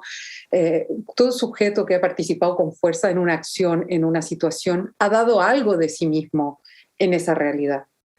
Y a cambio conserva una imagen, ¿no? Conserva una imagen que es lo suficientemente intensa como para hacer fragmento de la realidad de esa situación y para permitir, en cierta medida, reactivarla. Entonces hay algo de nuestro compromiso con las situaciones que se juega en esa capacidad generativa, en esa actividad relacional en más de un sentido, y por eso que vuelvo a la idea del trabajo de la imagen, que genere otras capacidades para imaginar. No puede estar solo comprometido con lo que existe, sino precisamente con esto que antes decía de esa cita de Castoriadis, que me parece maravillosa, que no es lo que existe, sino lo que podría y debería existir, lo que necesita de nosotros, de nosotras. Me temo que nos acercamos ya, estamos sobre la hora de cierre y no quisiéramos abusar mucho más de tu tiempo. Andrea, pero ha sido una conversación muy rica, y yo antes de cerrar y de dejarte la palabra, por si quieres compartirnos como alguna reflexión final, solo quería como apuntar cosas que creo que han quedado por allí flotando precisamente, ¿no? Y que valdría la pena al menos señalar para luego seguir la conversación, ¿no? Seguro tendremos otras oportunidades de seguir colaborando y intercambiando. Por una parte, yo creo que lo que proponías del asunto de la erótica, ¿no? De la imagen y de esa erótica de la mirada es urgente, ¿no? Precisamente como para reinscribir ese asunto de la crítica, ¿no? Y pensar qué dimensión crítica tendría esa erótica, ¿no? No en su sentido meramente interpretativo y demás, ¿no? Sino como explorar esos espacios de la ficción que bien señalaba Edwin, ¿no? Hace un ratito. Por otra parte, creo que me quedo también con la idea, con esa relación que apenas creo que gozamos hace un rato entre superficie e infraestructura, ¿no? Que creo que de alguna forma también ha estado presente en algunos de estos seminarios que hemos desarrollado hasta ahora, particularmente quizá en el del semestre pasado, ¿no? Y específicamente en esa relación superficie-infraestructura pensaba justo en esto que decías ahora de la tecnoimaginación, ¿no? Y en la dimensión sociotécnica de la mirada, ¿no? Y bueno, tu comentario hace un rato en torno a Stigler y así, creo que también, ¿no? Nos dejaría como preguntas por allí abiertas.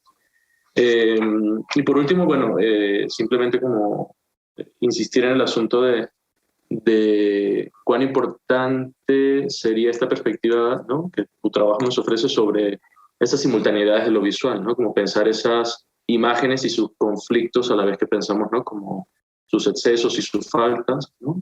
Pensarlas más bien en esos intervalos y en ese régimen intersticial.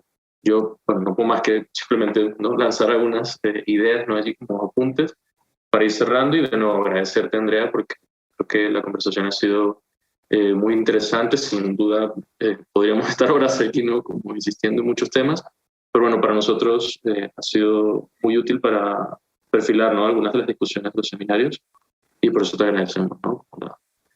la gentileza de haber acompañado este diálogo. Muchísimas gracias. Si alguien luego quiere compartirme las reflexiones o las notas que tenía, yo estaré encantada de recibirlas para seguir pensando con ella. Muchas gracias, porque a mí también me mueve pensamientos, me mueve emociones, ¿no? Y así como la respiración necesita un espacio para generarse, yo creo que hay algo de ese intersticio que decíamos de la superficie y de las imágenes, que las entiendo no como un vacío, sino como ese espacio, ¿no? Como el de la respiración un poco a veces. Y también dejo abierta solo esa sugerente intuición. Ahora estoy escribiendo sobre ella, sobre este materialismo por inventar, que justo en el ensayo que estoy escribiendo ahora hay la última parte, llamo fricciones de la ficción. Y tiene como un índice provisional que uno se titula así: fricciones del imaginario, el trabajo de la ficción, la práctica del como sí y gestos imaginantes. Es como justo el desarrollo, y antes hay una parte que he tratado de articular de qué querría decir levantar imágenes, imaginar, un verbo de acción, la imaginación material, un materialismo por inventar y una erótica de las imágenes. Se estaba introduciendo a lo mejor y antes quiero hacer como volver a pensar con Marillo Somoza la idea de la economía de las imágenes, que no volver un poquito a sus desarrollos, que me parece muy fecundos, y como ha sido escasamente traducida, creo que recuperar su argumentación e introducir alguna reflexión adicional tiene su valor. Y toda esta idea de la gestión de lo visible y de las inervaciones de la mirada y de la miseria simbólica. Entonces, para eso, agradezco mucho este diálogo, porque hay varias de las cuestiones que han aparecido que hemos comentado y que hemos desarrollado, que son muy importantes. Y también creo hay una reflexión que introduzco en el libro de la performatividad, y es algo que más adelante querré pensar más detenidamente, que es la cuestión del movimiento. ¿Cuáles han sido las determinaciones del movimiento que han signado o cerrado de modo muy, muy específico nuestra manera de entender las acciones? Hay, como decía Deleuze, hay ideas del movimiento que no nos dejan movernos, ¿no? Hay ideas del movimiento que han sido paralizantes. Y nada, solo para terminar, quería terminar llevándola a la imagen, como siempre, pero hay una cita de este último libro de Marie Bardet, que se titula Perder la cara, que ella dice: escribir como se junta leña para prender el fuego. Y pensaba que hacer imágenes, ¿no? Como se junta leña para prender el fuego. Un fuego, o como Benjamin decía, que tenemos que acercar la cara y volver a soplar las cenizas para que vuelva a arder su peligro. Y hay algo de eso, que estas imágenes que parecen vaciadas de sentido, absolutamente despotenciadas, que creo que si acercamos suficientemente nuestras manos, nuestra cara, y podemos soplarles suavemente, quizás puedan volver a arder su peligro. Muchas gracias.